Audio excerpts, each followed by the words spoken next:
This is Gary Atencio with CNTV, and today we're in Denver, Colorado. I'm here with Medina Seguros Insurance. Since 1972, with multiple decades of providing insurance in the state of Colorado, they are on the business of helping the people. I'm joined here with the author, founder, president, CEO, all the above, Art. Ursula, thanks so much for joining us here today. Thank you. Thank you. Nice meeting you. I'm going to start off a little bit about yourself. Let's go back. And you were formally educated really back in my hometown in the San Luis Valley at Adams State. Through the years, you've continued your ongoing education at multiple universities, be it Arapahoe, Regis, Oklahoma, and even Alameda. Share with me a little bit, Art, what led you into the insurance agency back in the day? Well, there's a lot of people that need help, and coming to the city, there's a lot of resources over here. But when we lived in the San Luis Valley, like I worked for Dell, she worked for Randy Doucette, and we're trying to find ways to help the people. And some companies, they give you discounts, and then it's not fair to some of the other things that these people are barely making it in this world. So we were trying to find ways to help more people, because our heart is in helping communities and everything, but the insurance had a lot of ways for us to reach out and help people. So that insurance avenue is somewhere you see you could help people. Ursula, insurance protects our families. How important is getting the right insurance plan for their peace of mind? Well, that's important because you need to know exactly what they want. You can offer them, different coverages and all that, but in the long run, nowadays it's what you can afford. I mean, you can give them all the protection they want, but if they can't afford it, Sure. They're going to let it go. So you kind of sit down with the customer and you see what are their needs, and then you try to give them what they need. You know what I mean? Very and what important they for can afford. you to almost be their friend, kind of know what their needs are so you can fit a package for it. Yeah. Ursula, many choices out there, be it for our home, our automobiles, or even our health. Are all these areas ones that your team can help with? Yes, if I don't have the product, I will find someone that we can provide it for them. I don't sell health insurance, but I have colleagues that I can refer to do health insurance. So if there's maybe something that I can't provide, I do have friends in the agency, not in the agency, but in insurance that I can refer them to, because I have a lot of friends. What would you say is the primary product that you specialize in? I do auto, home, commercial, and life insurance, and insurance to Mexico.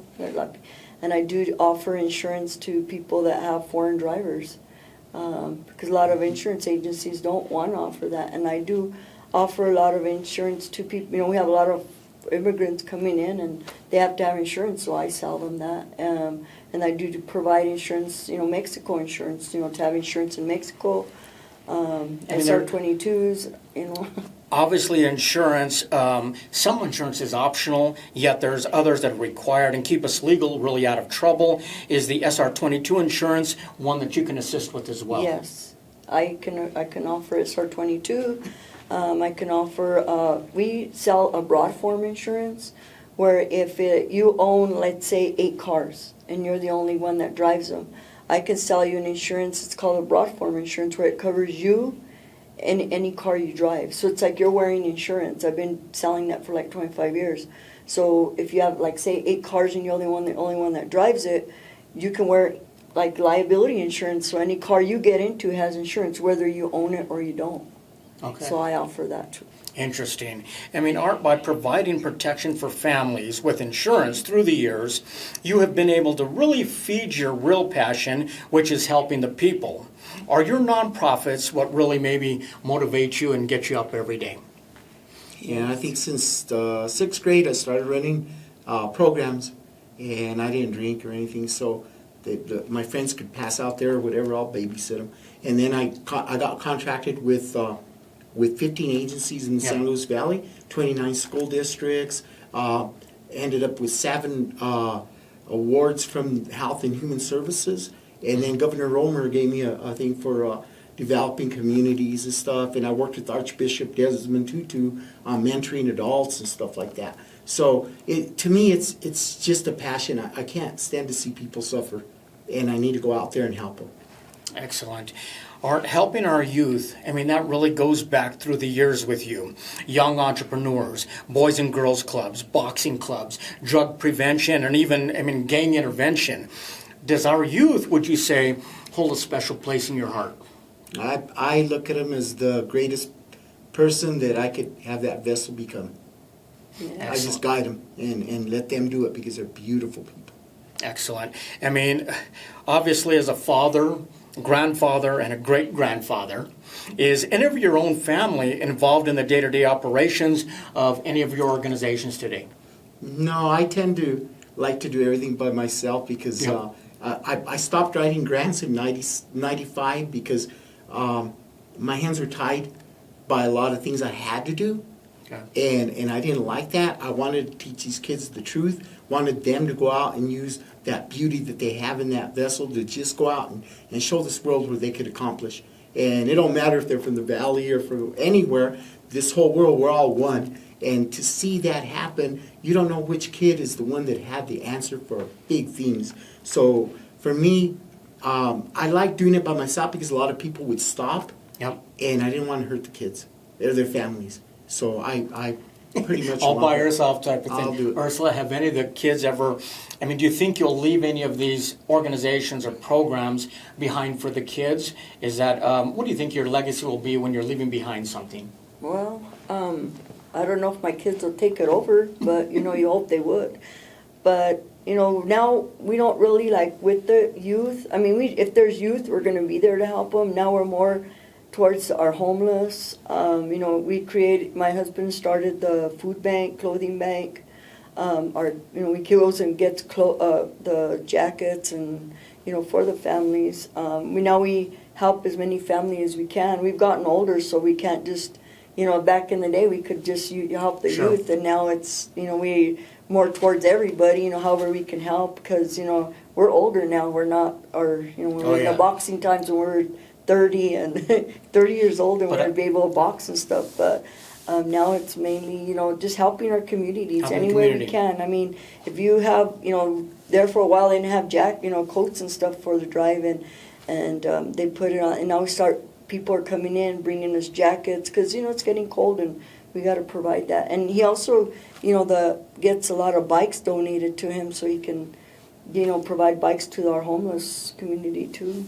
I think what you guys both are leaving behind is a lot of youth, a lot of family that people will carry on doing that same thing for you, paying it forward. I think that's important. Art, you're an award-winning entrepreneur, from the governor's citation for developing communities to many health and human services awards, like you say, in and out of the Hispanic community.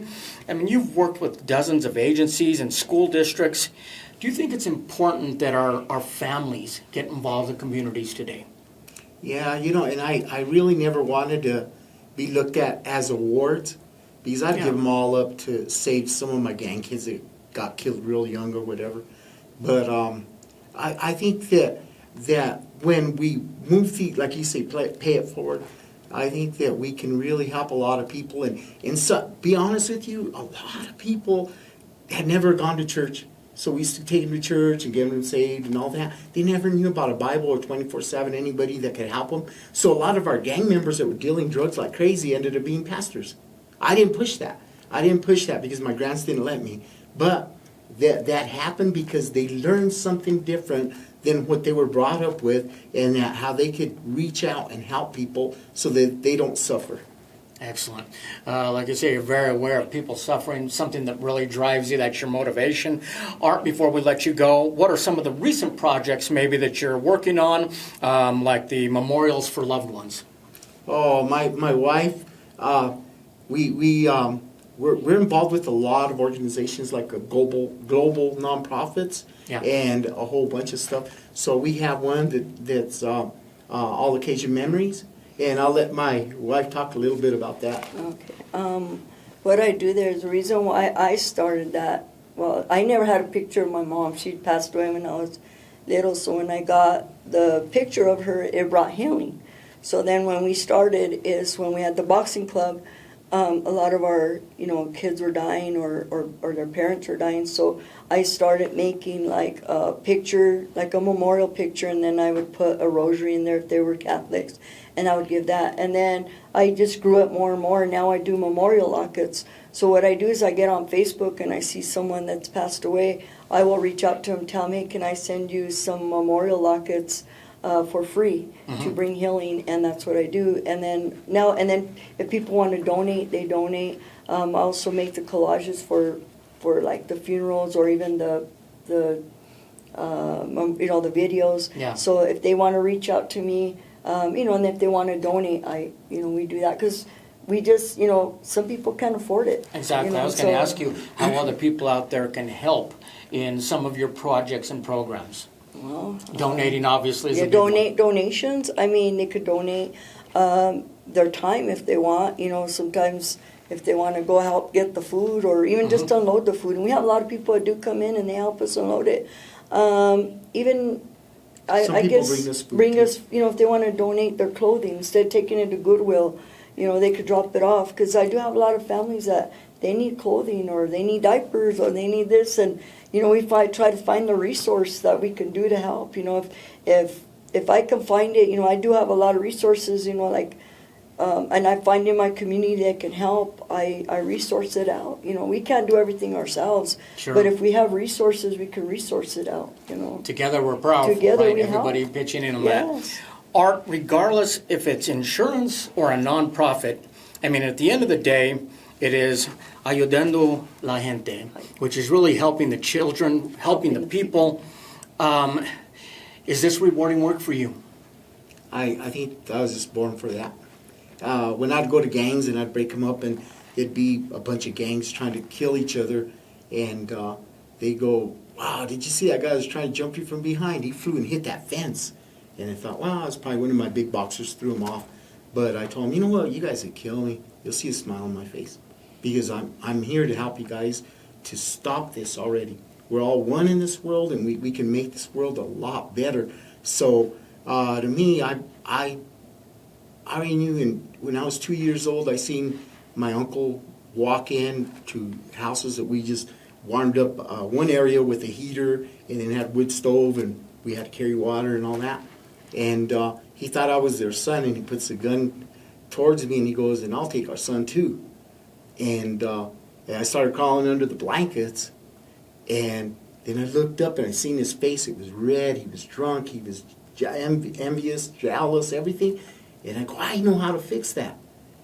And so at 2 years old, I already knew what I was going to do. But his grandma, and Lariat did that. His grandma used to go and give the drunks, food, so when they go home, they wouldn't beat up their wives. His mom was the same way. She fought for running water in Lariat. She fought for electricity in Lariat.